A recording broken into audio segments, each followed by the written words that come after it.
Siyabingelela egameni lenkosi ethu Jesu, sibingelele umzimba wenkosi, abefundisi,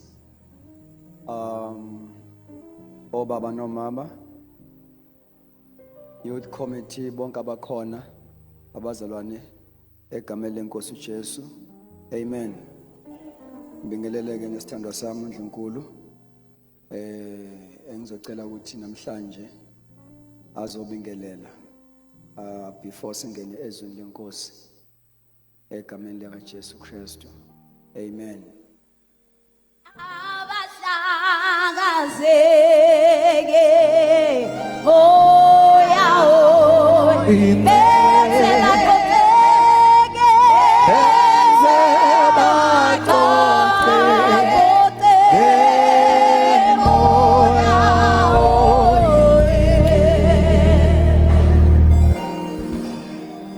Hallelujah. Siyabingelela amalungu emzimbeni kaJesu Kristu. Amen. Bingelela nonke bazalwane kwelihle nelinamandla gama lenkosi yethu Jesu Kristu. Ngisindisiwe, ngiyamthanda uJesu, ngiyulungi umantshali umakoti wakaZulu, ngigciniwe esandleni somusa. Amen. Enhlizweni yami kuthi nje angithi vukani nibandla ba aniboni izithana Shomanini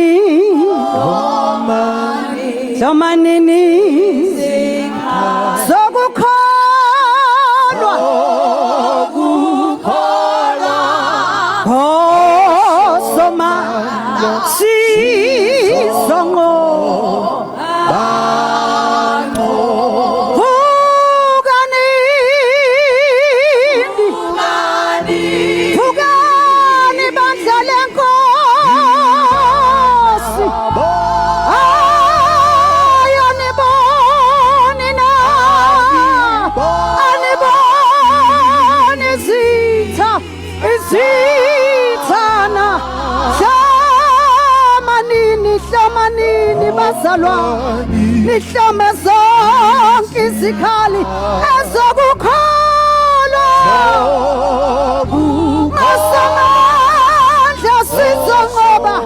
ngosamandla sizongoba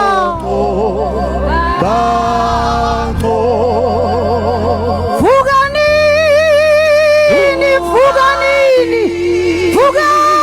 bandla likaJesu.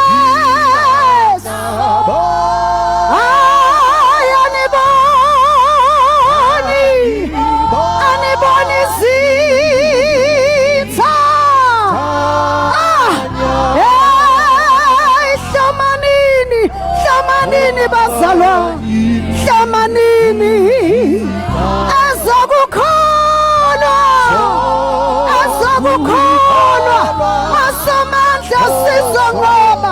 masamandla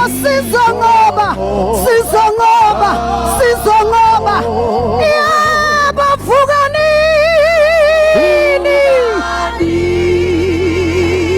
nini bandla alabashonta labasaya Jesus aniboni zitha alabashata hlamanini yebazalwane hlamanini azokukholwa Jesus egama likaJesu rapha sakata rapha kushata rakashata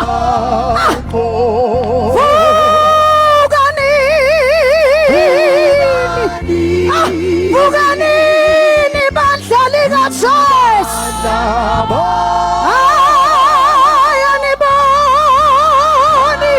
ayabashata rapha sakata murabashata rapha kusakata repesekete rakashata uriyasha egama likaJesu azokukholwa Jesus egama likaJesu kasha rapha sahaya shakata rakashata oh Jesus. Glory to God. Can we all stand on our feet and pray? Baba wethu namandla siyabonga ngonyama yomtheni kaJuda konamaso taphaleka phanda masoy kolimakaphathele bosatapha elamanda sokataphaye. Hallelujah. Siyabonga Nkosi yenkazimulo, siyabonga amafunga angajiki, bayethe Thixo wethu ophilayo, kuyizolo namhlanje naphakade kawuguquki. You remain the same yesterday, today and forever. Lamanda maso kapala elamasha pakata.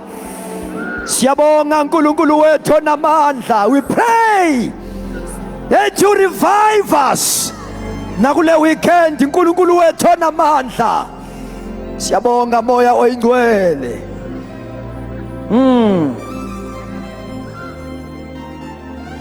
Glorify your name. Your name is above all other names.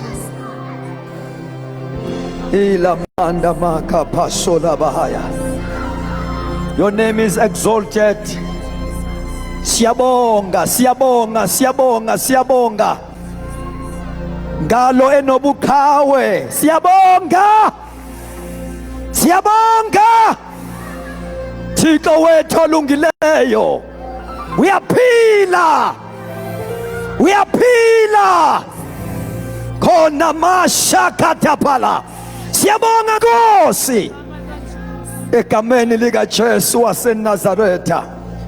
Siyabonga moya oyingcwele namhlanje mini ukuthi zonke izitha zebandla uyazihlakaza egameni likaJesu waseNazaretha. Onke amathunzi obumnyama uyawahlakaza ngegama likaJesu waseNazaretha. You are paralyzing all the powers of darkness ngegama likaJesu waseNazaretha. Siyabonga moya oyingcwele, siyabonga Thixo wethu. All the evil altars Baba namandla namhlanje you dismantle them all ngegama likaJesu waseNazaretha. Egama likaJesu. We silence every voice of the devil. We silence every voice of the enemy We come against all the plans of the devil. We nullify them all. I-program kaSathana inakuphumelela ngebandla lakho namhlanje nangale weekend. All the agents of darkness are late ngegama lika Jesu waseNazaretha. Baba wethu namandla siyabonga that you are rising up and your enemies are getting scattered. Nkulunkulu wethu namandla siyabonga. Siyabonga moya oyingcwele that you are going to empower us with your word and you are going to change our lives. You are going to transform us. You are going to empower us, anoint us, impart something in our lives. Siyabonga moya oyingcwele that your glory is here. Egameni lika Jesu Kristu waseNazaretha. Amandla akho that we don't have to feel the it Nkosi yami akhona kule ndawo, and you are busy touching our lives. Baba wethu namandla onke siyabonga ukuthi uyayengamela le ndawo egameni lika Jesu waseNazaretha. Baba wethu namandla onke, you are beginning to influence everything to take the direction. Baba wethu namandla onke, the divine direction egameni lika Jesu waseNazaretha. Siyabonga, siyabonga, siyabonga, siyabonga. Arise, my God, and let all your enemies be scattered. Egameni lika Jesu siyabonga. Uyasembathisa egameni lika Jesu waseNazaretha. Sikunikeza udumo Nkosi ngokunqoba izitha zethu, ngokwahlula izitha zethu. Arise, my God. Arise, Holy Spirit, and let every mountain melt before your face. In the mighty name of Jesus. Amen. Glory to God. Siyambonga uNkulunkulu kakhulu bathandekayo.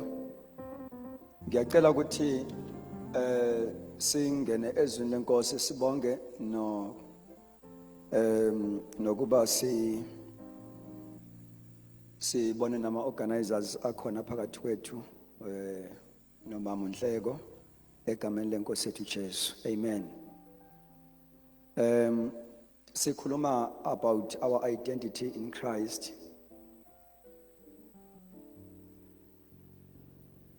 Subject ebaluleke kakhulu ngendlela emangalisayo.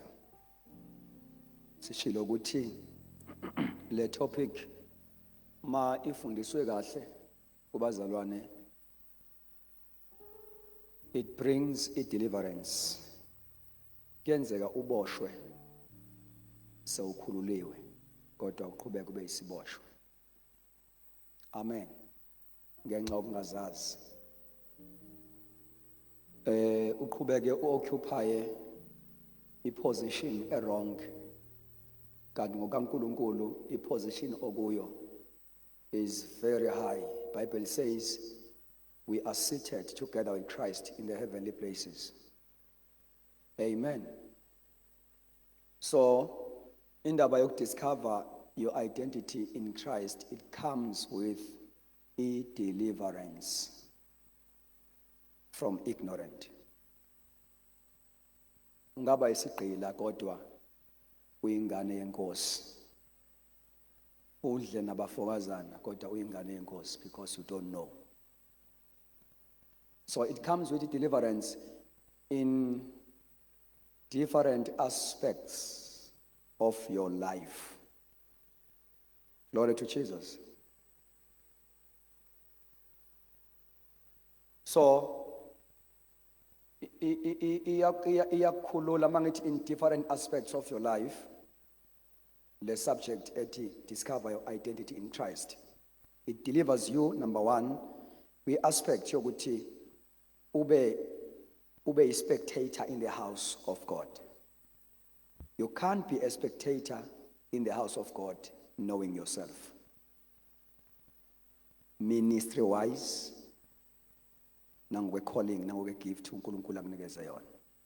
Le subject ke also involve ukuthi abantu bazazi ukuthi bangobani in Christ nangokwe ministry. Sizobona kwisession elandelayo ukuthi one of our identity in Christ ukuthi we are members in the body of Christ. We are members. If we are members, leligama lethu uyilungu emzimbeni, it comes with irresponsibility. Alikho ilunga emzimbeni wakho elingekho responsible, elinga specialize. So le identity ethi you are also a member in the body of Christ izokwenza ke ukuthi wazi ukuthi you are so important, you have got a role to play, you have got a contribution okufanele uyenze in building up this body. Young as you are, kuyivekhep kaNkulunkulu ngebandla ayikho into ethi kukhona ibandla lakusasa kodwa umuntu ebesindiswe manje. Okwethu lokho. Once you are born again, you become a member in the body of Christ. Uyilunge ebandleni now, not tomorrow. So it comes with a deliverance. Ekutheni ungabi spectator, ungabi bench warmer. Ngamanye amagama le subject iyakusukumisa. You are able to stand up and begin to do the works of Jesus Christ. So ibuka ke leyo kwisession elandelayo. So enye area oba delivered kuyona the area of your background and also of your present condition. Kuyenzeka ukuthi usindiswe kodwa ubanjwe ipast yakho. Kanti once you become a new man in Christ, awusena past. You have got no record of wrong. You have got no history. Amen. Yonke lento ifuna ukuthi uyikholwe, uyamukele, uyi-embrace as it is. Ufikile uNkulunkulu kuGideon, kubani bazalwane? Kufika bani? Ufika uNkulunkulu ngengelosi Gideon. Ufika uGideon ukuyiposition a very low ngokwe mindset yakhe. Uma uNkulunkulu efika ngengelosi Gideon, ufika uNkulunkulu uphethe identity kaGideon eyaziwa uNkulunkulu in the eternity past. Ngoba kukhona lokhu uNkulunkulu akwazi uyikho. Ungakafiki la emhlabeni, ungakazalwa la uma wakho ube physically manifested. Lithi iBhayibheli ngingakakubumbi ngakwazi. Ngakwazi uyaziwa before uzohlala esibelethweni sikama wakho uyaziwa. Amen. Ngingakakubumbi kukhona identity owaziwa ngayo before you were formed in your mother's womb. Eqinisweni salvation is taking you back to that identity. Salvation izele ukuthi izobulala your false identity othe mangabuzalwa la wakhula wasitshela ukuthi uyona. Once you are born again, in salvation is taking you back kulokho owaziwa uyikho before you land in your mother's womb. All right. Umuntu conceive kabili. Uconceive kanani? Ngani ngikhulume ngiyazi ukuthi as okay angiyeke le engifuna ukuyisho maybe can offend you. Umuntu ukhulelwa kabili, uconceive kabili umuntu. Uconceive qala in God's thoughts. Uqala uhlale kuyiwumbu yemicabango kaNkulunkulu. God wacabanga ngawe. Wahlala emcabangweni wakhe ngoba uNkulunkulu iprinciple yakhe yokudala akaqali ngokudala into ayidalayo bese eyazibuza ukuthi ngoba sengiyidale nje kambe ngiyidaleleni. No, akaqali ngokudala uNkulunkulu. Ukudala, ukucreator kuphushwa yinidi ebekhona kuNkulunkulu. God had a need, waba nesidingo sakho kuqala. Waphushwa yisidingo sokuthi fanele ube khona. Kwaba isidingo ke esenza ukuthi uNkulunkulu akudale. Kukhona into eyaphusha uNkulunkulu before you were created. Noma ungazalwa ngaphandle komshado, noma ungazalwa ubaba kuphike, parentally you may be a mistake, but according to God's original plan, you're not a mistake. Usuzaliwe ke waphikwa, usuzaliwe ngaphandle komshado wakhula kabi, kodwa lento ezelwe has got a divine plan. You have a divine plan. I-salvation akukhona ukuthi uqolele izono uyeke izono kuphela. Iphethe into enkulu, actually forgiveness of sin. Angazi ukuthi ngakubiza ngani. Angifuni ukuthi it's a secondary thing. No. Because it was the main thing that separated God and man. God uNkulunkulu ngokuqolela kwethu izono was a means ukuze sikwazi ukufika ezinjongweni kwi-original plan of God. Yingakho as you grow in Christ uyayeka ukufakaza ngezono, ufakaze ngezinto uNkulunkulu azenza ngawe as you have found your identity. Ukufakaza ngezono okwabantu abase-infant, abasezingane ekholweni. Kufana, hey madoda kithi, hey madoda. Uyabona umoya engcwele uyahlupheka ngoba umoya engcwele uyahlupheka ngoba udeze sifaka ekutheni sishumayele sikhuze izono kubazalwane. Actually uma ufuna ukubona enyama signs ebandla elisezingane ulizwa kuma sermons ashunyayelwa khona. Kusakhuza izono, kusakhuza idivision njengebandla laseKorinthi. Noma lalivutha na wonke ama gift kamoya but babe zingane, they were babes in Christ. Yingakho athi Paul mayebalobela uthi anginakukhuluma kini njengabantu bakamoya kodwa ngizokhuluma kini njengabantu benyama. You are still carnal, the man prophet, but you are carnal. So he had to preach and teach and rebuke a division and rebuke a jealousy. Leyo ilevel yabantu abasezingane enkosini. Now as we grow in Christ, singena kule subject where we need to identify discover our identity and walk in it. Ukudla kwabantu abakhulayo ukuthi sithole sesingabantu who are operating in a supernatural. Siyamsana bazalwane. Now ngingakakubombe ngakwazi ungakafika esizalweni sikama wakho la wafika wathatha khona even generational cases awacosha lapha ezalweni sikama wakho. Amen. Waphuma nomoya wakini if lapha ekhaya kini nibanjwe ispirit of poverty, wena ngokaNkulunkulu you are not poor, ufikile ebubheni. You have landed kwi poverty but wena kahle kahle you are not poor ngokwe-identity. La osuyithola usuhlupheka khona ufikile khona.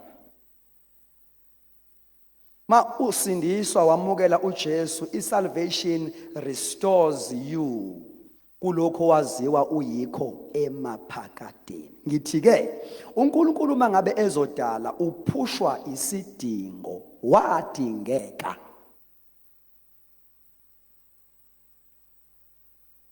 Akadala uNkulunkulu bese hlala phansi eyibuza ukuthi kambe into engiyidalile ngiyenzeleni. No. Kodwa uNkulunkulu uba nesidingo kuqala and then he create ephushwa isidingo. and ukudala kwakhe uzokudala uNkulunkulu according to his purpose. Nezimo ozobhekana naso usuzelwe uyimaterial wena right to face those conditions. You have got all potential. Yabona izimpi engibhekana nazo mhlawumbe ngekwazi ukuziface. Uma uzowakhiwa iketela kuba nesidingo oqala sokuthi kube khona into ezokwazi ukuphatha amanzi abilayo. Yezwakala bazalwane? Bese liya designwa iketela leli ngendlela ukuthi likwazi ukucontainer amanzi abilayo. Nikhona bazalwane? So uma uzothatha ke iplastic ufaka amanzi abilayo, iplastic engadesignwanga ngendlela le okudizayinwe ngayo iketela izovela incibilikishe. Ngifuna ukusho ukuthi nesimo obhekana naso manje silingana nawe ngokwe identity yakho. Alibonke igama lenkosi. Into eyenza ukuthi ukhale ubalise nalapha emkhulekweni wakho ngoba kumele sibalise bazalwane. uNkulunkulu nje futhi mayekhuluma nabantu bekingdom nabantu bani uthi ningakhathazeki ngalutho esho zikhona into ezikhathazayo kodwa uthi ningakhathazeki.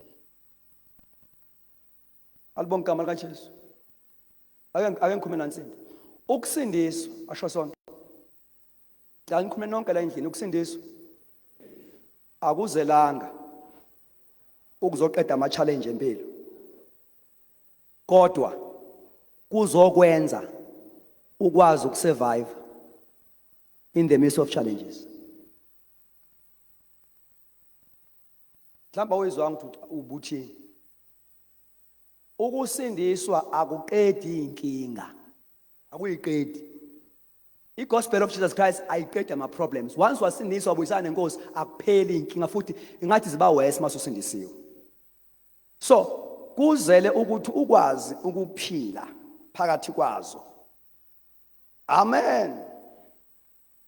Kwesinsikhathi kukhona nje ezinye ezingekho common eziqondene nawe nje ezi unique.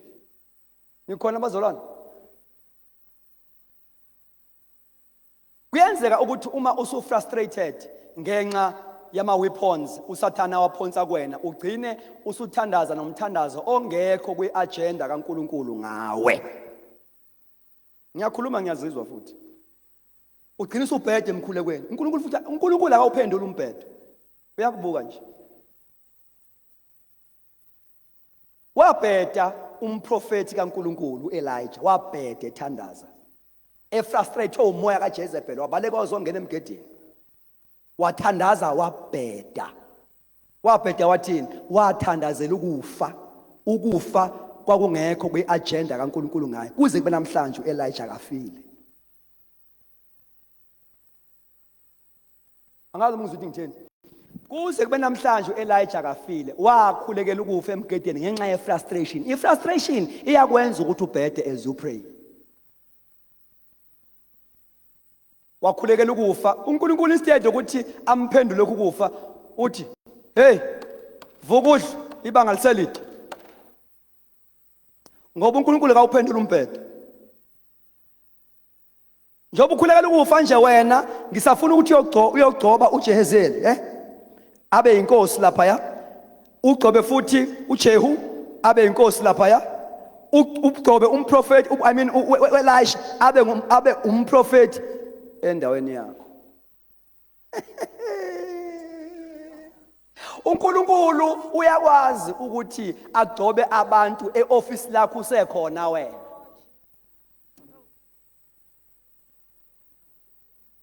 Lo uNkulunkulu esimkhonzayo sometimes is confusing. Ngoba uyakwazi ukuadvertise ipost bekhona bayi-occupy. Avelathi ngafuna umuntu bekhona kodwa abantu aba-occupy that post of standing in the gap kodwa bafuna. Ukhuluma insambatheka kuElisha uthi hamba ugcoba uElisha abe umprofeti endaweni yakho. Ungakwenza wena lokho ugcoba abantu in opposition usekhona. Njengoba sesaba ibandla lezikhundla nje. bandla lama-position, umoya wepolitiki ugcwele enkonzweni. Chaos is everywhere. Abantu balahlekelwe ubizo lwabo, banamathele ey'khundleni, banamathele kuma-status, bafuna ubukhulu. They lost, they've fallen from their calling.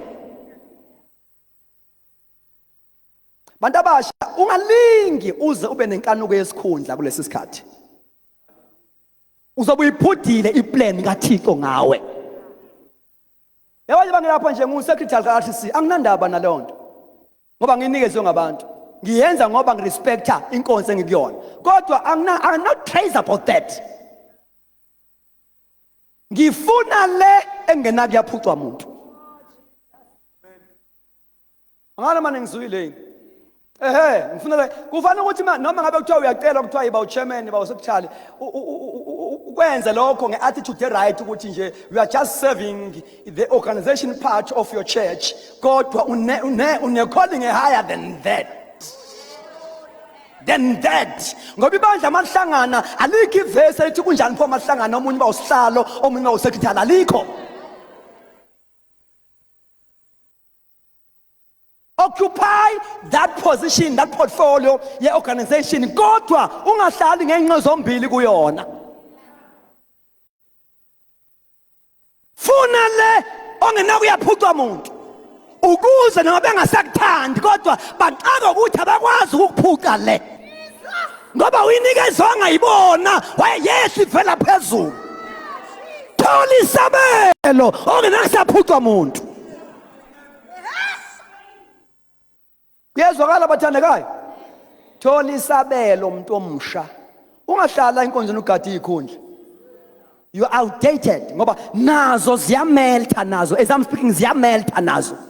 uNkulunkulu is busy raising ibandla kuba lithi occupy i-dimension yama-gift and ministries. Bazobonakala ngombala ababambe ikhundla. Sangishilo. And I'm not going to apologize for that. Amen. You are a member in the body of Christ. And we have got a special anointing as a member in the body of Christ. Right.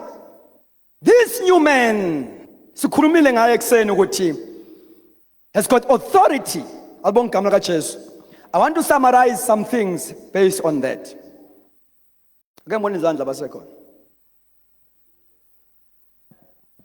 Sanibonani bazalwane.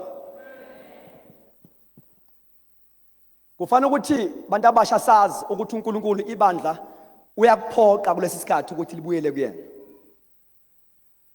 Amen. Ukuthi libuyele kubani? Uye. Akeze ukulicela futhi. Ngoba lingelakhe. Amen. Into ebuhlungu uma ibandla seliwile kumoya. Liba nabantu abakhuthalele kakhulu izinto zenkonzo. Ngazicabanga ukuthi baya ezulwini.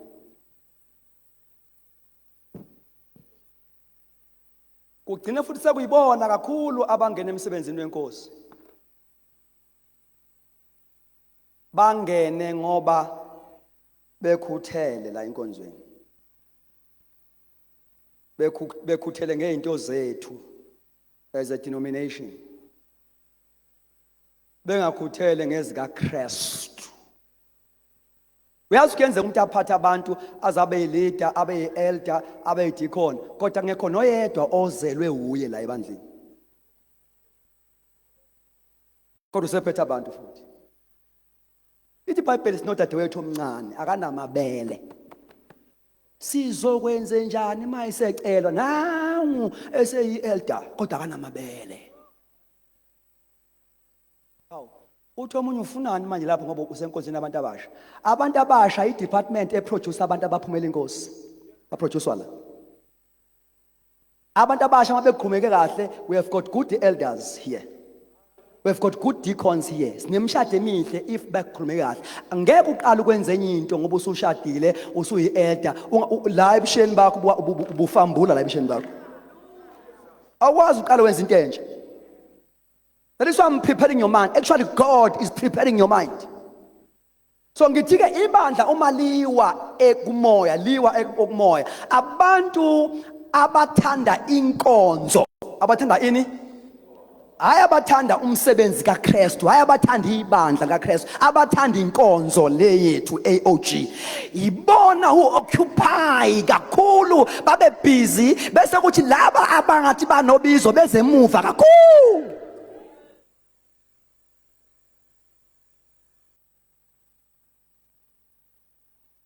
Kanti abanamakhala kamoya. Abakwazi nokuzwa ukuthi uNkulunkulu wenzani manje ngebandla. They cannot move with the current moves of God. Abakwazi ukuthi bathi establish the church in a present truth of the Holy Spirit. Our God is always moving, he's not stagnant.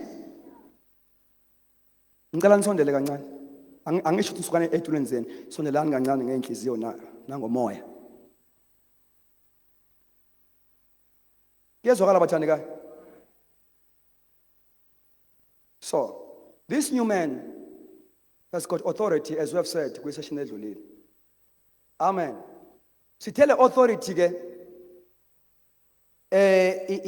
ukwazi uku-exercise in your territory where God has placed you or positioned you. Iverse esifundile beku 2 Corinthians ngeke sayifunda, ngifuna ukuthi ngisheshe.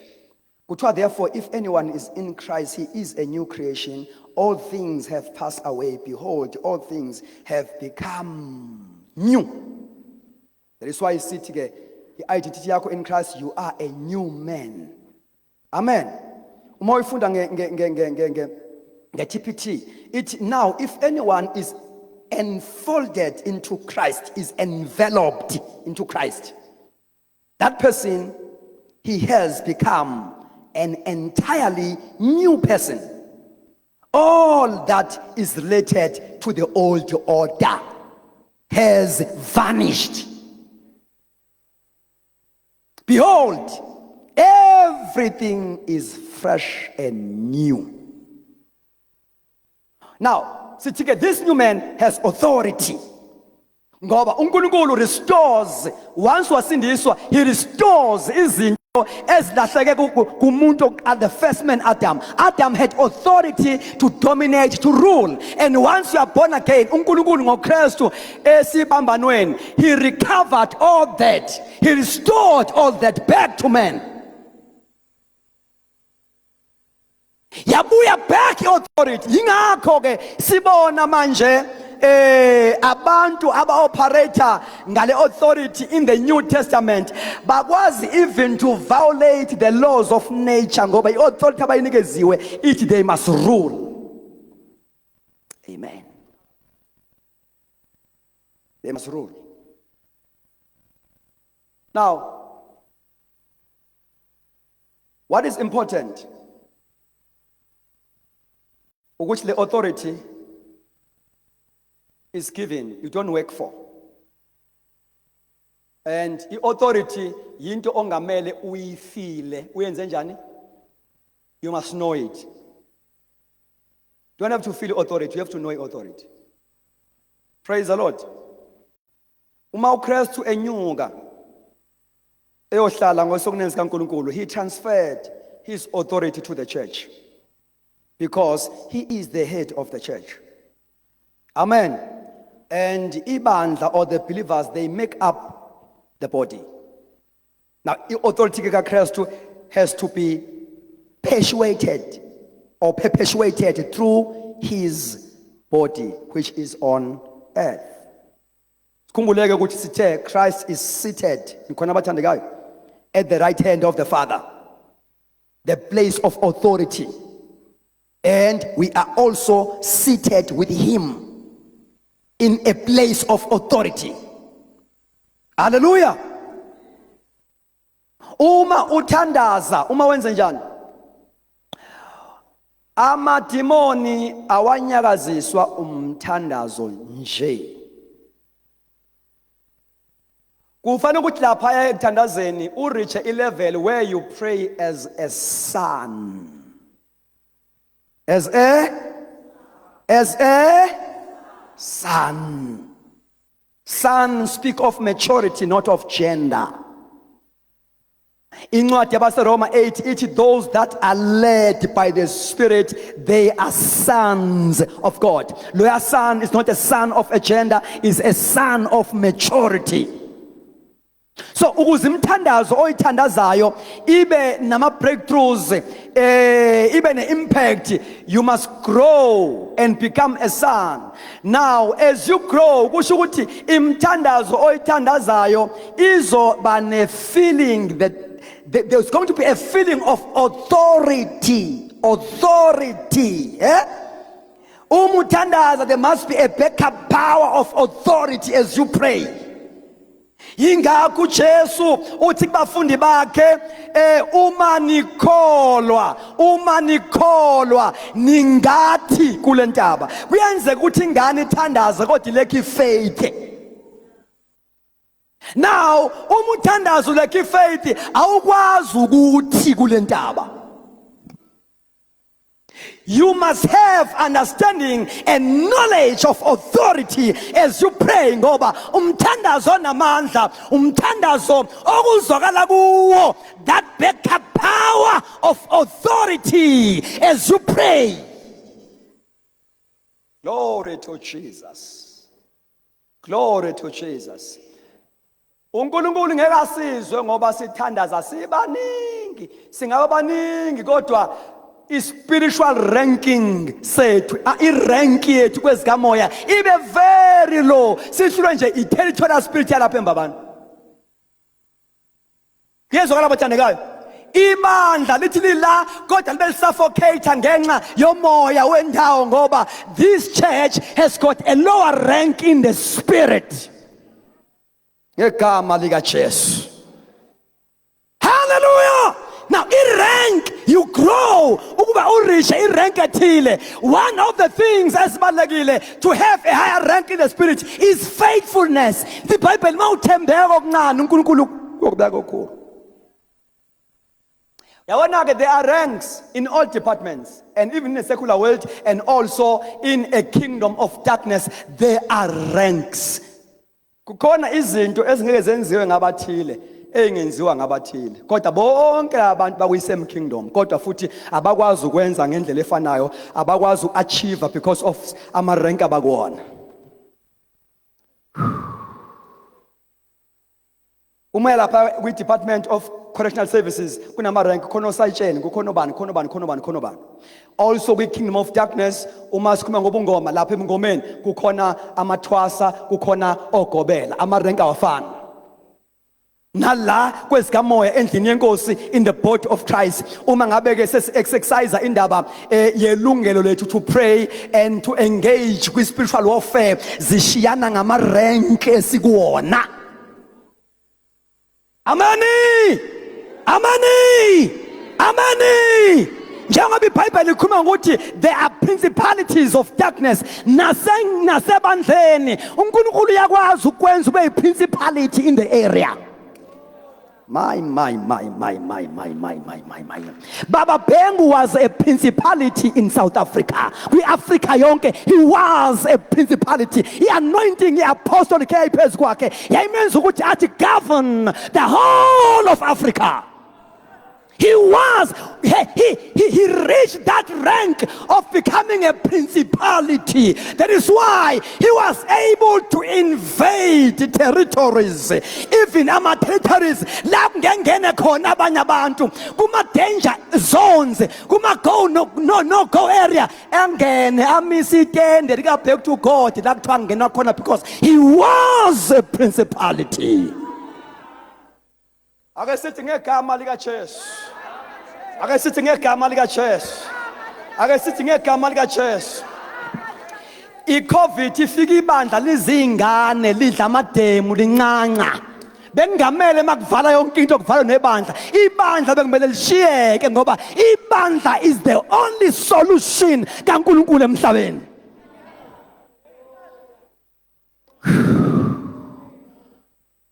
Bekufanele ukuthi makuvalwa kuthiwa niliyeke lika Jesu. Ilapho siyosinda khona. Kwathi angigijime ngigcwele lendlu. Kwathi angigijime ngigcwele lendlu ngizwe umlilo. Bekufanele ukuthi athi uhulumeni all president bathi niliyeke lika Jesu ngoba ilapho sisinda khona. Kwavalwa kwaze kwavalwa the kingdom of God on earth ngoba ibandla lu-government kaNkulunkulu emhlabeni. When we pray, we say, thy kingdom come, thy will be done on earth as it is in heaven. Ngamanye amagama, we are able to colonize indawo. Awuthi ngegama lika Jesu. Say it one more time. As a new man, you have authority. You can bind and loose. You can say after me, I can bind. I can lose. Now to bind, to lose means to permit things. But to bind, kusho ukuthi awuvumeli, you prohibit things. Territory inkosi akubeke kuyona is either is your family as a territory la ukhona, you have got that authority to bind things. Tshela uSathane ukuthi okay lala Sathane, ungayidlisa ihunga zonke ezinye ingane kodwa hayi kule territory yami. Not here. But you must grow in that. Uzobusahlula ukhipha ikhumi nje. Ungakathembeki ezintweni ezingama principles kaNkulunkulu to bless you.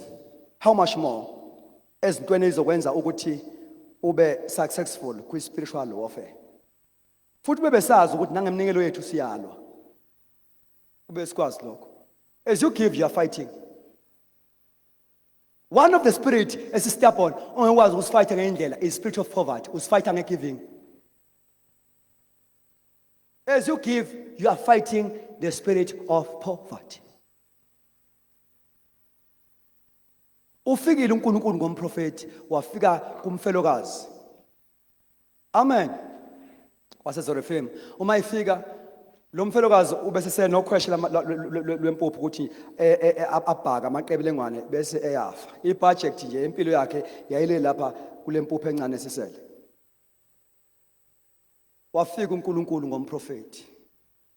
Ake sithi wafika uNkulunkulu ngomprofeti.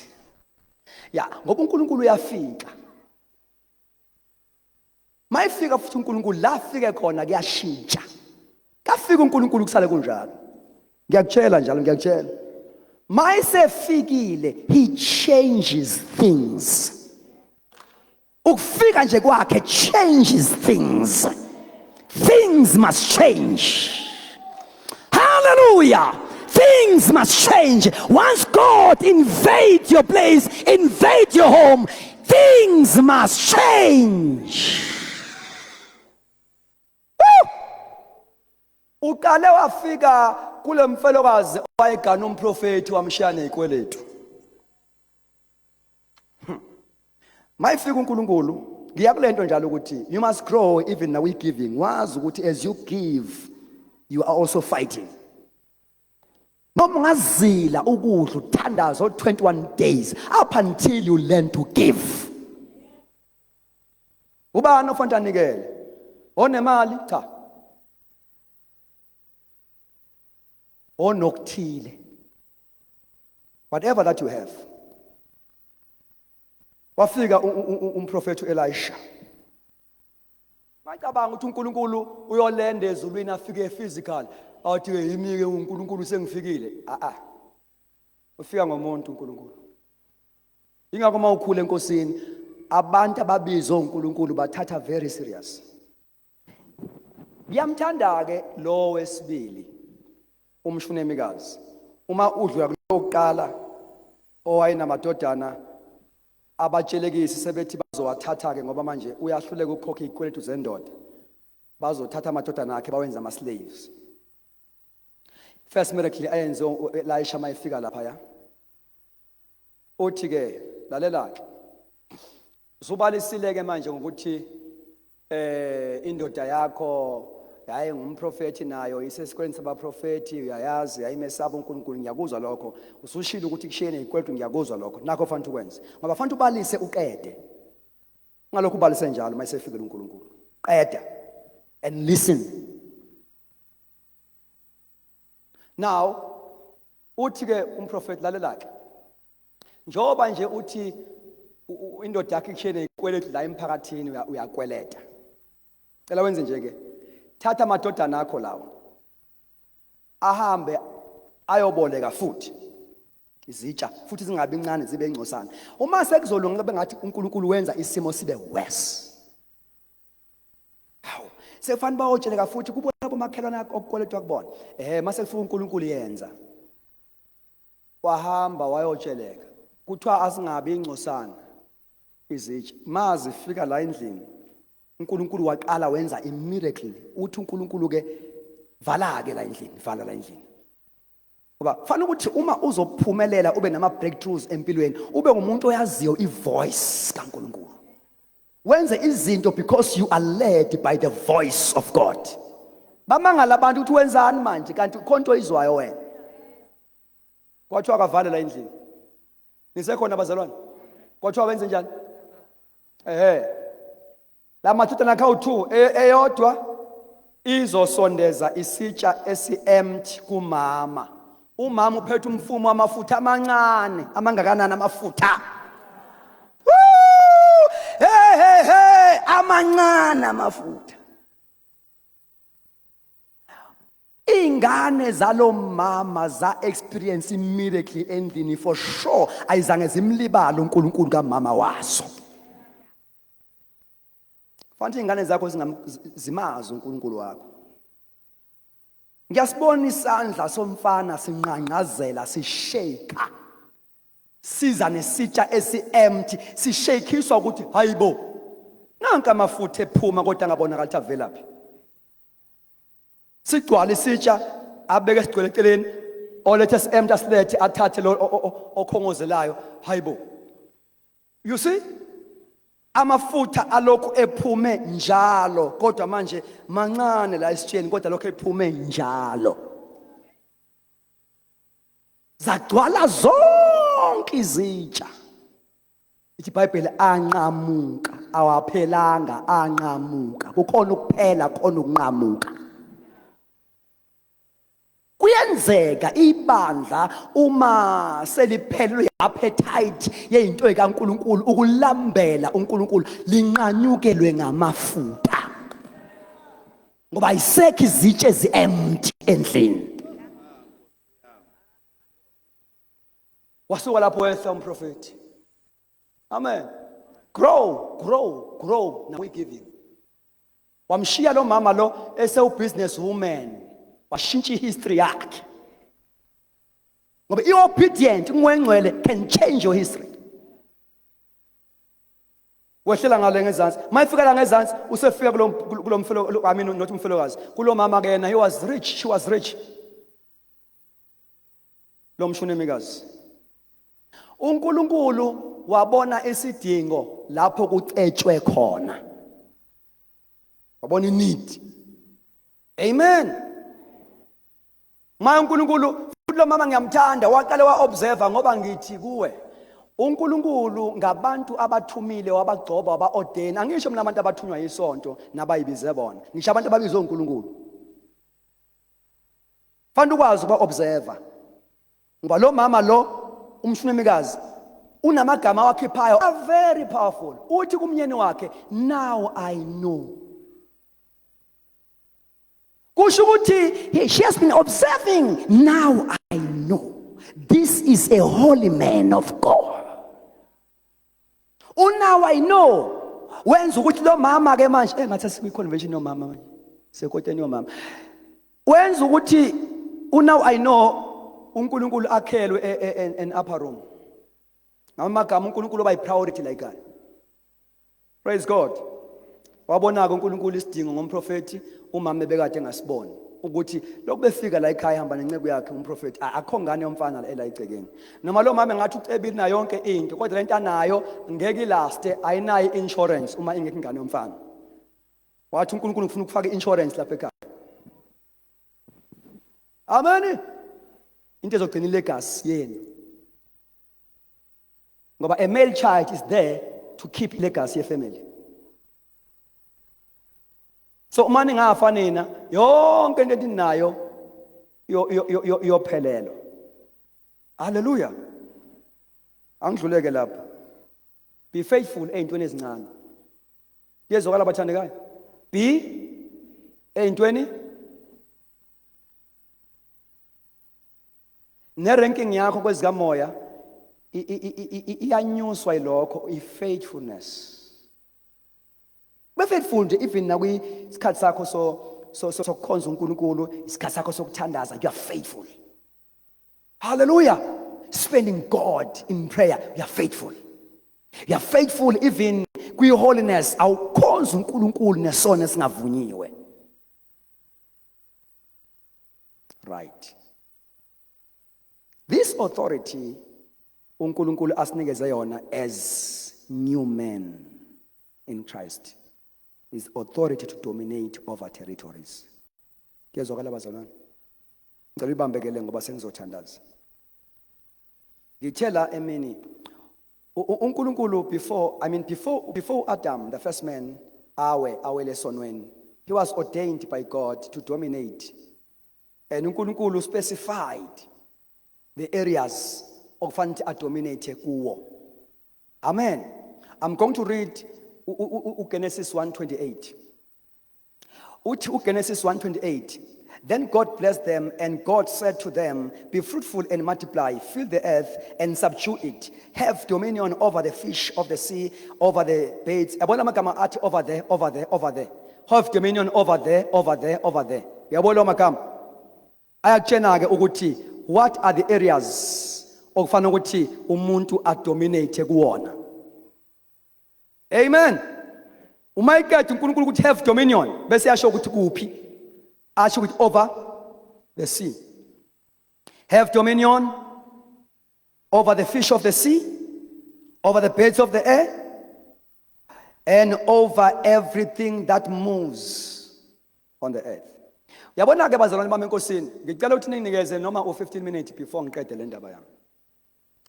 Ibandla liyakhonza ukukhonza, kodwa lilahlekelwe amandla. Hayi, ibandla liyakwazi ukuba powerless, liprofeta, kukhulunywa ilimi kodwa sibe powerless. Ukuba powerless kusho ukuthi singayiqhuba inkonzo, ikhonzi zobumnyama zibe comfortable lapha phakathi kwethu, because we are powerless. Zize iprofeta kanye nathi, zikhuluma ilimi kanye nathi. So the church must also grow in power. Amen. In power. Okay. I'm praying ukuthi uNkulunkulu anisize nizwe lento. After be fruitful, yabona ke if fruitfulness yebandla, multiplication yebandla, dominion mandate enikezwe ibandla is impossible if the church is lacking growth emandleni. You see, verse 28 okhuluma nge-fruitfulness, nge-multiplication, nge-dominion. It is all about the nature of an apostolic church. Ibandla eli apostolic must be fruitful, must multiply, must have dominion. Okusho ukuthi uma lisendaweni njengoba sila imbabane nje, we must dominate even the territorial spirit ebusa le ndawo. And akwazi ukwenzeka lokho if ibandla lingakhulile emandleni. Now, especially in the ministry of prayer and the operation of our gift. Ngoba nama gift ahlukahlukene. Sisekhona bazalwane. Sisekhona sonke. Now ukuze ibandla likhule emandleni, kubalekile ukuthi lelo bandla likhule in the ministry of prayer and the operation of the power gift. Lezi zipho ezithi mayisebenza zidemonstrate amandla kaNkulunkulu, ziveze amandla. Kupossible ukuthi we can speak in tongues la endlini maybe 80% wethu, we can prophesy 80% wethu, but it's not easy to raise the dead. It's not easy to perform miracles. Alibonga igama lika Jesu. Those are demonstration of power. Into eyenzeke eGibhithe before uIsrael aphume, bekufanele ukuthi uNkulunkulu ademonstrate amandla ngoMoses azavume uFaro. Faro wendawo ngeke simguqise without a demonstration of power. Ngeke. The church must grow in power, especially in the ministry of prayer and operation of spiritual gift, which are especially this power gift. We can have dominion only by being effective in the gifts of power. Amen. And also in the ministry of prayer. Angisho mina umthandazo lo esiwenza Monday esifika sizoclocka kuwona. Angisho lokho mina. Kuhle okwethu kodwa uyakubona ukuthi seku religious. Kufika lapha nje ababili abathathu abanye besangena baguqa bese liyaphakama eda necilongo. Oh wahlatshwa eGolgotha. Sivula bazana ngomthandazo. Angisho lokho mina. Angisho lokho mina. Bese kiwezwini lenkosi were sithathu 5 okanye siningele sithathu 5 esiyemakhaya. We can shake the area ngaleyo nto. The church must spend time in prayer. Especially ibandla makuthiwa nabantu abasha, lelo bandla kufanele liphile kwi revival because abantu abasha bayi agent of glory endlini kaNkulunkulu. Ufuna ukuthi local church ne-local church ibe nabantu abanemizwa ye-intercession, abane-burden, abazolenza i-altar le-local church libhakele libe namandla la endlini ingangeni nomani ngoba i-altar liyavutha. Suka mlila ungakimi altar. Ngoba ministries are powerful because the fire is burning in the altar. I cannot preach effectively if the altar lami linomlotha. Glory. Kufanele ukuthi ibandla kulesi sikhathi abantu abasha ngizweni kahle ngoba sihlanza lezi zinto kunini.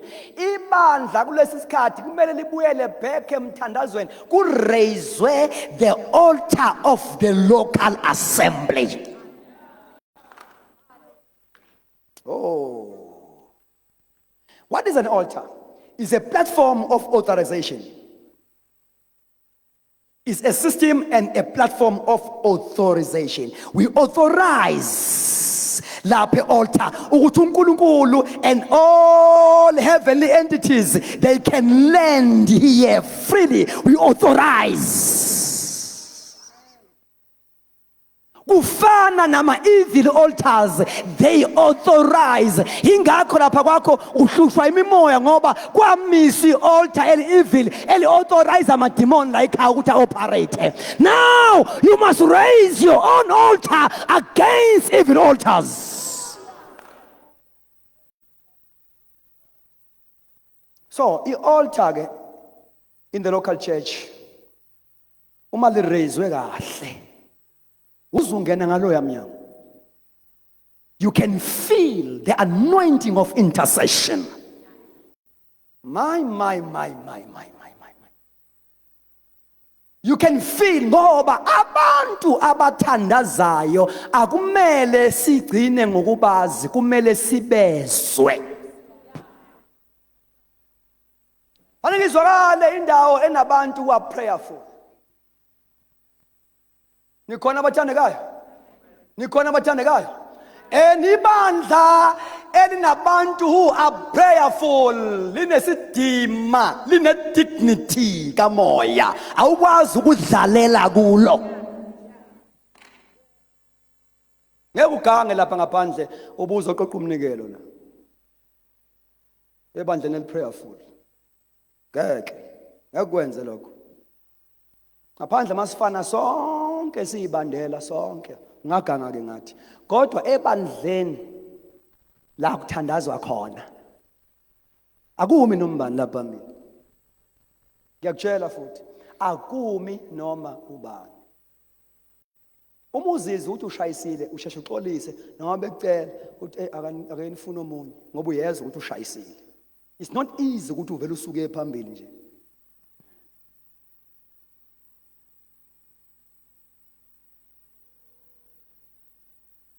Obana bathi inkosi sikhiphe kusonteni. Obana bathi are sick and tired to play church. Awubazalwane, sesingadlala ngo-2024 sisinde ku-COVID, sisindele ukuzodlala. I have made up my mind nami njengomshumayeli ukuthi iqiniso ngizolihlanza bethanda bengathandi. Fanele banginqumele ukuthi ngikhuluma iqiniso. I don't want to die ngikade ngiganga lapha epulpit ngidlala ngikhuluma into engayazi ngisambatheka. Kufanele ibandla ngilichallenge lisuke kuma-camps e-religion, e-tradition, lingene kwi-cloud lithi move as God moves.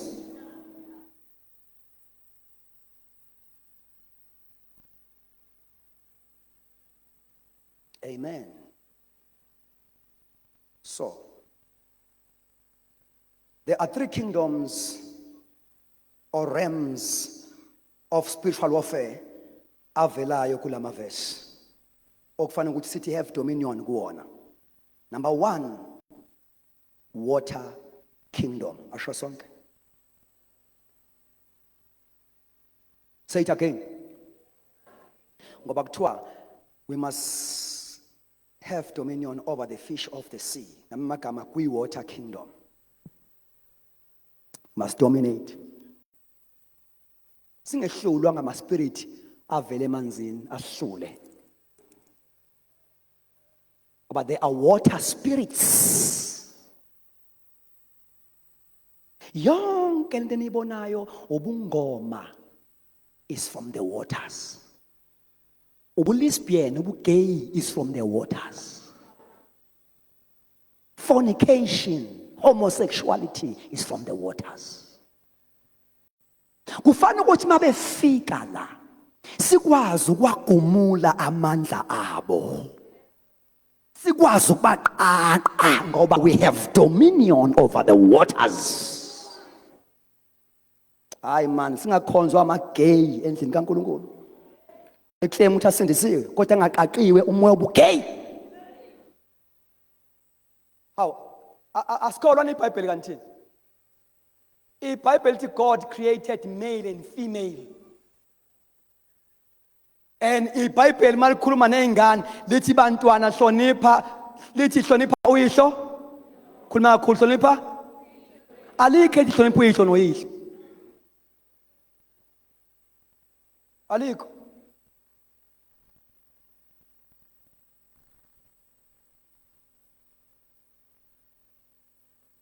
Amen. Must have dominion over the fish of the sea. So, i-message le uNkulunkulu ayibekile very strong in my heart bathandekayo. Ukuthi ibandla likhulu. Lokhu ngiqalile lo nyaka as from last year. uNkulunkulu uyangihlupha ngale message. Wherever I go, I make sure ukuthi I preach it. Ngoba kumele siphume la khona sizoba khona namaculo amnandi. Good worship song. Kukhale thina angakhala amadimoni phakathi kwethu.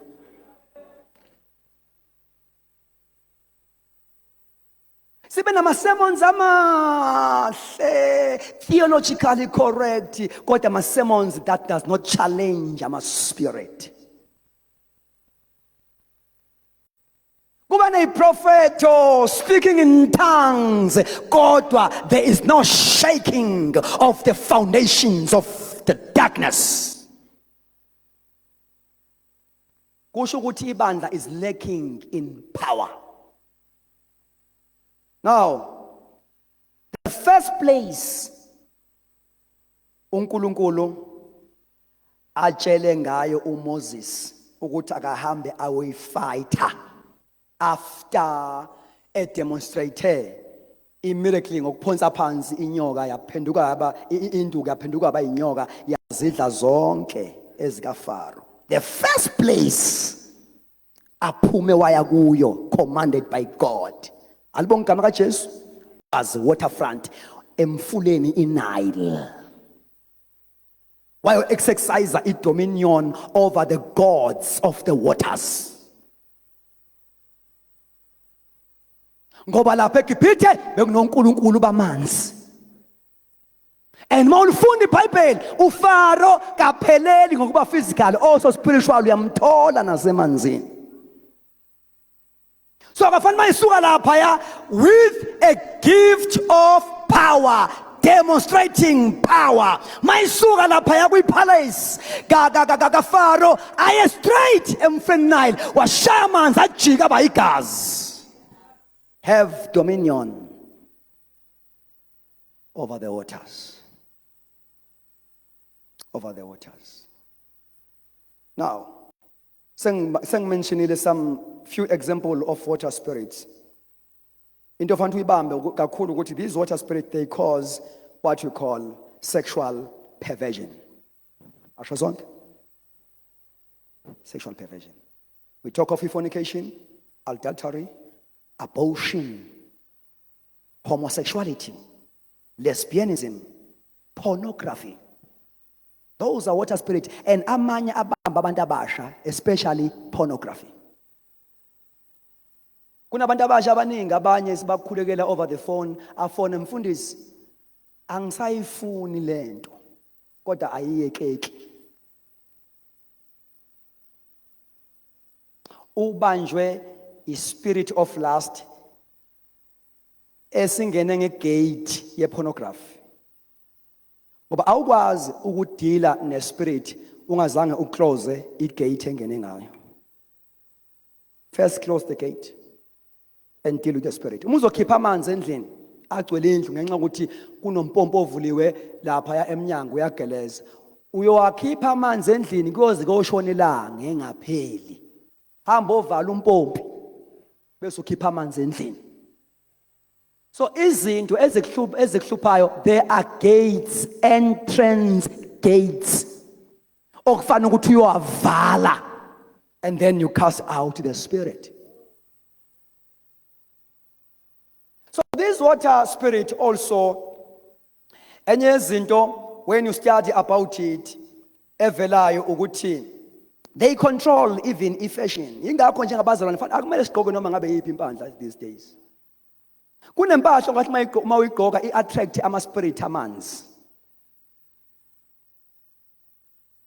Ngiyakutshela njalo. They invent all kinds of seductive dresses. Ikhona ingubo ongathi mawuyigqokile njengomuntu omusha ilethe imvuselelo kubantu besilisa. Wherever you go, you revive every man.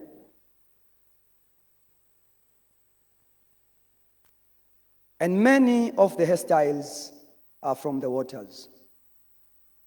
They also control cosmetics and makeup. Some of them. Amen.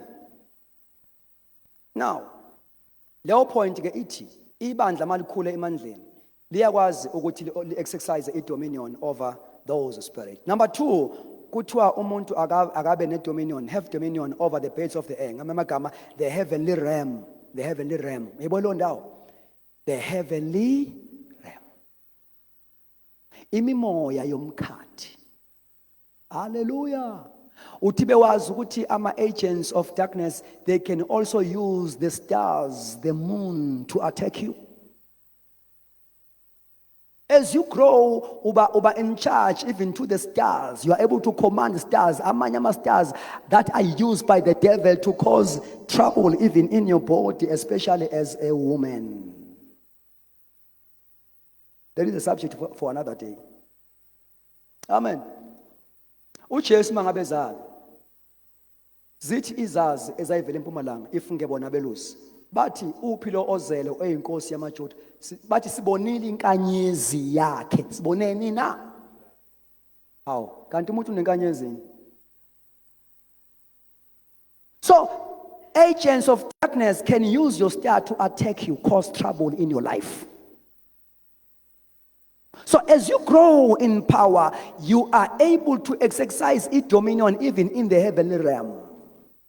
Ukhulume nezinto uzitshele.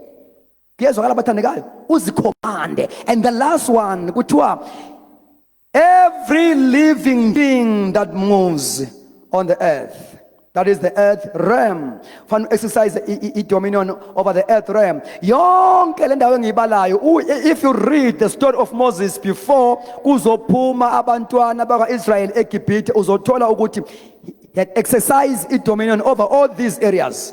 Amen. Now we exercise kanjani dominion over the earth? Uthatha induku wayishaya phansi, washaya umhlabathi, wajika waba uthuli, waba imiyane. Because they are gods of the earth. Ngiyangithi ke manje nabazalwane, laba abasebenzela umbuso obumnyama, abasebenzela ini? Khulumani kakhulu bathandekayo, abasebenzela ini? Bayazi yonke nesikhuluma engikhuluma ngayo. Bayakwazi ukuthi how to use the soil to attack you. How to use the soil to affect your family. Baye ethuneni likamkhulu bawuthatha inhlabathi bakhulume nayo inhlabathi. Mabeqeda ukukhuluma nabo bayiphonse egcekeni lakwakho bawuvala umuzi iprogress bayivale ngqi ngenhlabathi. Ngithi ke mangitshela abazalwane ukuthi mlalela umoya engcwele noma uthandaza ngehour lakho engabe kusebusuku engabe early in the morning mayithi umoya engcwele phuma la endlini nyathela umhlabathi ngaphandle ukhulume la igcikeni lakwakho utshele umhlabathi uthi wena mhlabathi zonke izinto ezakhulunywa kuwe ngabathakathi bendawo zihlanze zonke, vomit them all in Jesus name. Hallelujah. Yonke into khulunywa kuwe engabe attack ingane zami ngoba ezinye zezifo zespiritual awuzanguza umuntu eyakudokotela njalo unesifo esimhlubayo kodwa uya kubo bonke odokotela bamdiagnose bathatha amagazi bayotesta bathi asitholi lutho kodwa uyagula futhi.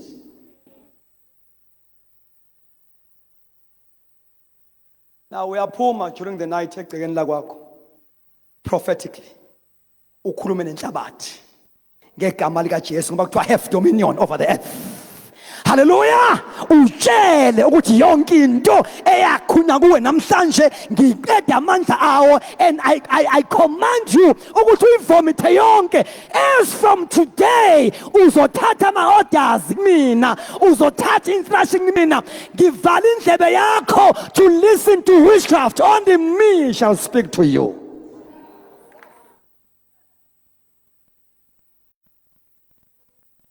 Go and silence the voice of the soil against you. Kuyezwakala? Kuyezwakala? Uma ufunda istory sikaDavid uthi isikhathi anginaso. uDavid grown in such a way that he was able to speak to the mountains. Akhulume nezintaba. Hallelujah. Azicommande izintaba lezi uDavid. And indalo yonke lekhona, creation yonke lekhona has got ears can see, has got a voice can talk, has got ears can hear, has got mouth. Ingakho umfunda mawubo kaDavid uthi hlokomani mhlaba wonke ngezwi lokhalalisa. Ethi you sees ninalwandle ninazi intaba. Praise the Lord. Hallelujah. No Jesu, while he was on earth, he demonstrated this. Waka wakhuluma nesihlahla uJesu sezwa salalela sathatha instruction. Ehamba nabafundi bakhe. Awu, nikhona bazalwane? Uma efika ehlahleni somvini uthi somkhiwane. Expect ukuthi uzothola ama fruit khona. Mayifika uyasikhesa ukhuluma naso. Wenza njani? Kuyakhulunywa nendalo. Amen. Yeah, kufana noma kuthiwa uyafika ufuna ukwakha endaweni ethile before uzoqala ukugubha foundation, khuluma nalo mhlabathi. Utshele ukuthi inkosi izokwakha la.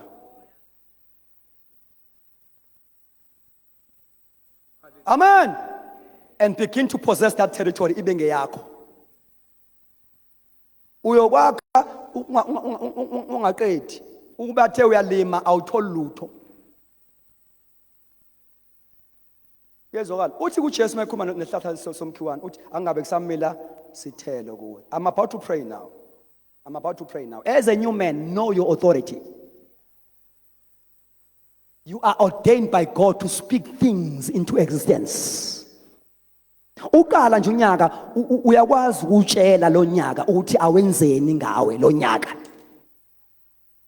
You tell it. Abanye abayikhola leyo nto. Kanti ibhaliwe ezwini. Uthi uNkulunkulu kuJobe, weJobe, njengoba uvuka nje, have you commanded the morning?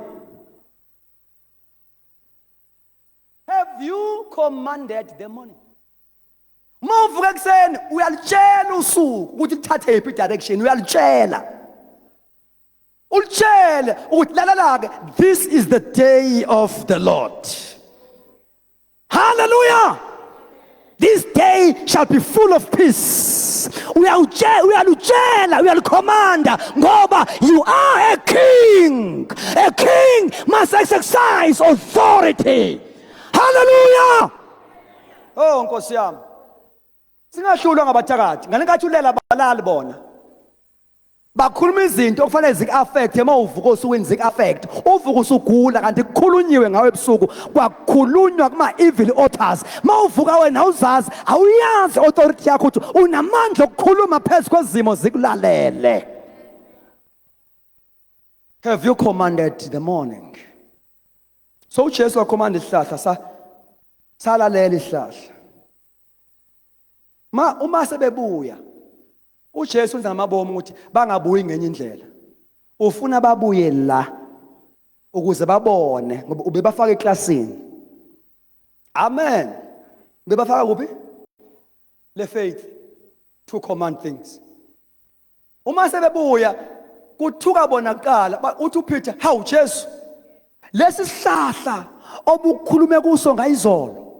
Bheka sesomile, is dry, kusuka kuma roots, suka impandeni." They were shocked. Yila vela khona ke amazwi athi kholwani ngoNkulunkulu. Amen. Kusho ukuthi ngale nkathi uJesu ekhuluma nesihlahla sa remain isihlahla saba green as if nothing has happened. Kanti wazi ukuyibamba iministry yamagama owakhuluma emthandazweni ukuthi awayi kwi-outcome yenkinga aya kwi-root cause yenkinga. So ngale ngathi uJesu ekhuluma ethi kungabe kusamila sithelo kuwe. Izwi lika Jesu laya kuma roots la ku generate khona any fruits. And the roots became dry as Jesus was telling the tree. Uma bebuya kanti lamazwi kaJesu azosebenza isihlahla sonke from the root saba dry sonke from the root. Umthandazo wakho awuyi kwimphumela yenkinga, uya kwi-source yenkinga. Ngiyangithi bazalwane, buka umuntu uma ngabe ezocima ifan, yebo ifan lephephezelayo. Ine switch la cinywa khona. Uma uzocima ifan awuyi kuphephela ukubambe kanje. Uya kwi-switch lapha. Nikhona bazalwane? Ufika ukuthi switch off. Ake ngibuzeke, uma uqeda ukuswitcha off iyama same time. Kodwa uyabawa yini worried ukuthi awu sengicimile kodwa nayi iqhubeka. Awubi worried. Ngoba uyazi ukuthi noma ingahamba ihamba ngamandla okugcina. Uyaqhubeka nje wena ushanyela igceke lakho uklina izitsha ibiqhubeka yenza nje uyazi ukuthi hayi noma ingaqhubeka hayi it's nothing sengiqedile lapha. Umthandazo wakho ukholwe njengomthakathi ekholwa umuthi wakhe. Kholwa ukuthi you have switched off things in prayer. Ukuthi ubonani ngamehlo no, forget about that. Izinto zenzekile as you prayed. Can you stand on your feet?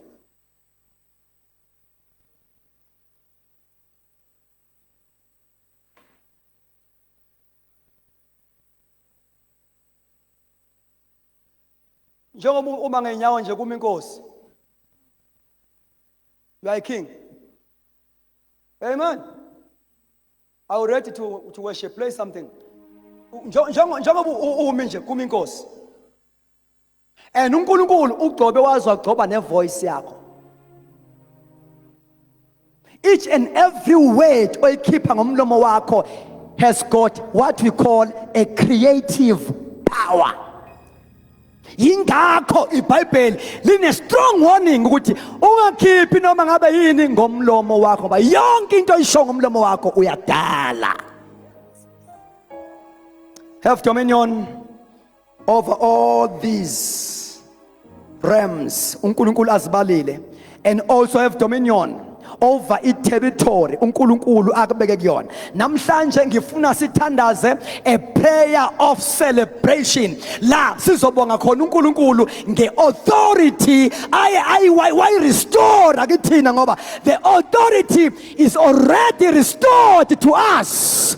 Njengoba sishilo ekuseni ukuthi we don't have to beg God sicela izinto kuThixo ngoba God has already provided. Uzawuphuma ngaleyo mnyango as a king. Egama lika Jesu. Engathi uNkulunkulu abengaphinde avuse ama intercessors to each and every local assembly. Alibonga igama lika Jesu because as I'm speaking with you right now, ama local assemblies ethu abanjwa imimoya ethile ngoba bekha abantu who are standing on a gap and raising some altars. Close your eyes and lift up your hands. Oh, labashaka pakatapaka. Oh, labashaka pakatapakatapa.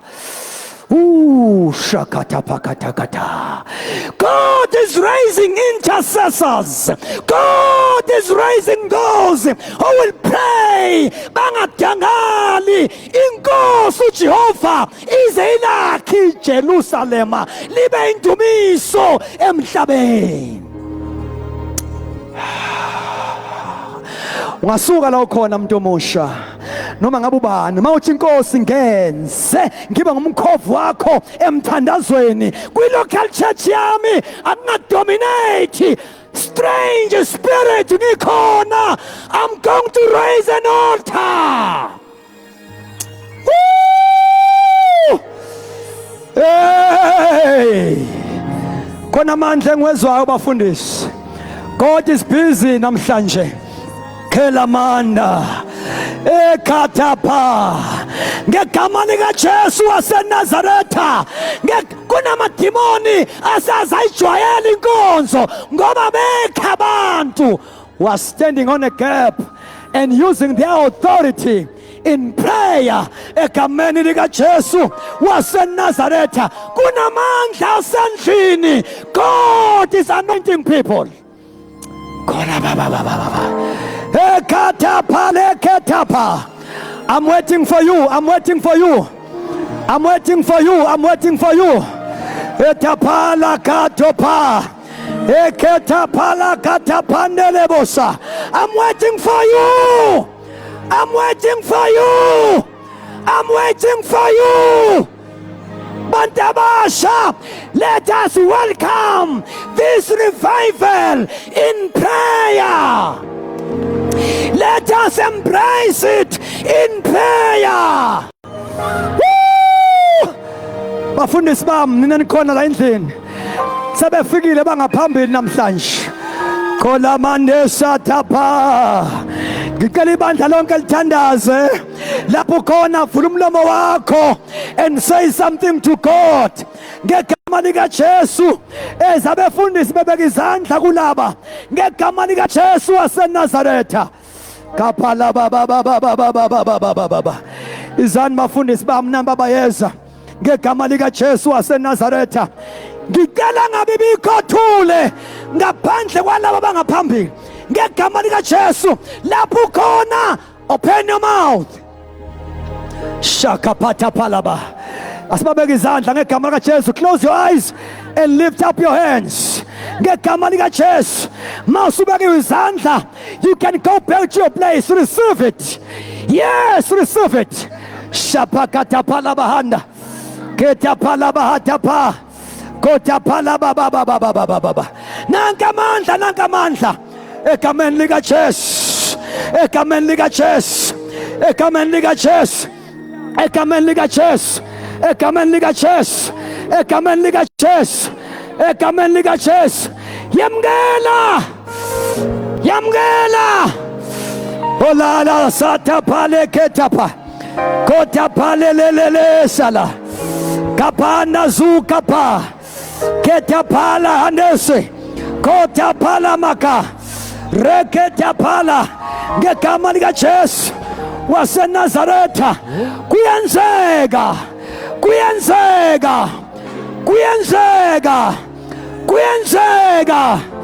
shandala makatapa eketapala mandose kulabanda eketapala baba ibandla liyabonga ibandla liyathandaza ibandla liyabonga egameni lika Jesu waseNazaretha ibandla liyathandaza ibandla liyabonga ngegama lika Jesu waseNazaretha God is here God is here God is here God is here shokatapala bakatapala ekatapakatapala mahande kotapakatapakatele ikatapala bahande ngegama lika Jesu waseNazaretha shakapa kerabahanda la mahando satapa kotapala baba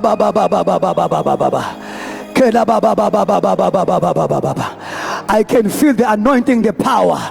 Continue to pray, continue to pray, continue to pray, continue to pray in the name of Jesus. In the name of Jesus.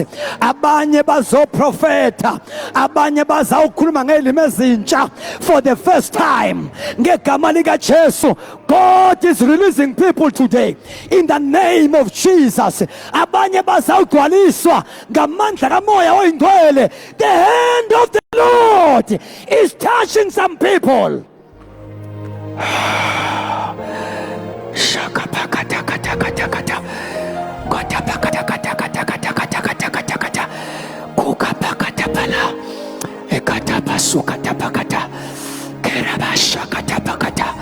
Kula shakatapa ekatapa kola manda sekatapala kerabashatapa la bahanderebese iraba kapakatola mahanderebesika kurapakasika tapala. I feel something. uNkulunkulu nabantu abagcwalisayo ngegama lika Jesu. Kwabanye uyadownloada prophetic messages ngegama lika Jesu namandla. God is here ngegama lika Jesu. Abanye bagcwalisa for the first time in their life ngegama lika Jesu. Was their prophetic message uNkulunkulu awarelease kule ndawo as I'm speaking with you.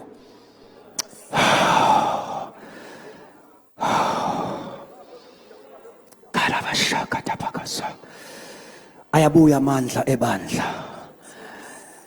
Ayabuya amandla ebandla. Karabashaka pakatakata.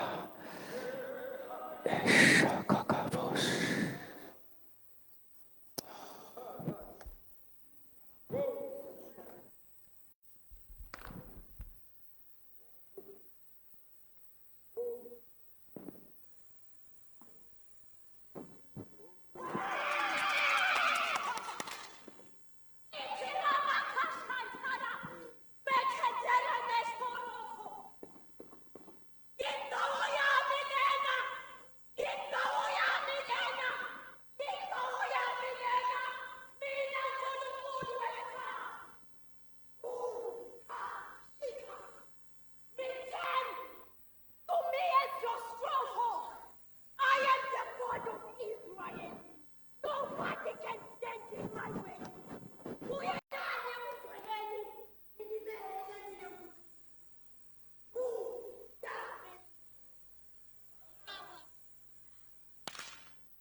Jesus. Sisamke izinyawo sicele Mfundisi uMbingo azosithandazela. And ezothandaza umkhonzi kaThixo. Bantu abasha nebandla lelonke, you can come, man of God. Nebandla lelonke. uNkulunkulu uthi angiphinde ngiemphasize indaba yeprayer. Ukuthi singayithathi ngama emotions. Because it's a special call kaNkulunkulu ebandleni. Ukuthi ibandla libuyele emthandazweni. Ngoba uthe uJesu, my house shall be called a house of prayer. The house is the church. And that house shall be called a house of prayer. It's not a house of preaching. It's not a house of anything that you may think of. It's a house of prayer. Once indlu kaNkulunkulu becomes a house of prayer, all other ministries will have impact. Uma sewushiya umthandazo, siyoshumayela size some kungenzeki lutho. Nama gift anga-operator but without power. So uNkulunkulu uthi angenincenge ngi-emphasize kule kota yabantu abasha ukuthi let us go back and revive our altars bazalwane. Impi yobumnyama ihlasele ebandleni. And lesi simo esibhekene naso ngeke sikwazi ukusfighta ngenye indlela. So sfighter only on our knees. We must go back to our knees. Akwande kakhulu abantu abathandazayo more than abantu abahlabelelayo, more than abantu abashumayelayo. Akwande kakhulu umthandazo. And we shall see the glory of the latter house manifesting. Ngoba uNkulunkulu uthe the glory of the latter house shall be greater than the glory of the former one. And fanele sazi ukuthi umthandazo precedes revival. I-revival kamoya is born out of a womb of prayer. Mangathandazwanga, we must forget about i-revival kamoya ongcwele. Ukhazimula ngo bungcwele, ukhazimula ngo bungcwele, ukhazimula ngo bungcwele, ukhazimula ngo Baba longcwele sekunika lidumo babe ngako konke lokwenta kulendzawo. Ufanele babe lidumo. Ufanele kuphakanyiswa. Wena uyinhloko yebandla. Wathi phezulu kwalelidwala uzawulakha ibandla lakho emasango hayidesi ngeke alahlule. Wabeka isisekelo babe. You are the foundation of the church. You are the sustainer of the church. You are the builder. uNkulunkulu wethu lonemandla. Qhubeka Nkosi wethu umsebenzi. Qhubeka uyigcina inceku yakho sekhona kulendzawo. Londolote babe. Qhubeka uNkulunkulu wethu umsebenzise. Hallelujah, hallelujah, hallelujah, hallelujah. Sibonga Nkosi ukuthi timbombi tonke tivaliwe namhlanje. Ngoba wena uphethe isikhiya saDavide. La uvala khona kuvula umuntu. Nala uvula khona kude lovalako. We give you all the glory. Ngoba Nkosi lidumo lifanele wena wedwa lo sesihlalweni. Qhubeka baba wethu umsebenzi empilweni yangamunye ngamunye. Wendele buhle lelidumo lekubajata kwegama lakho manje naphakade. Amen. Jesu unathi ngomo yala kepha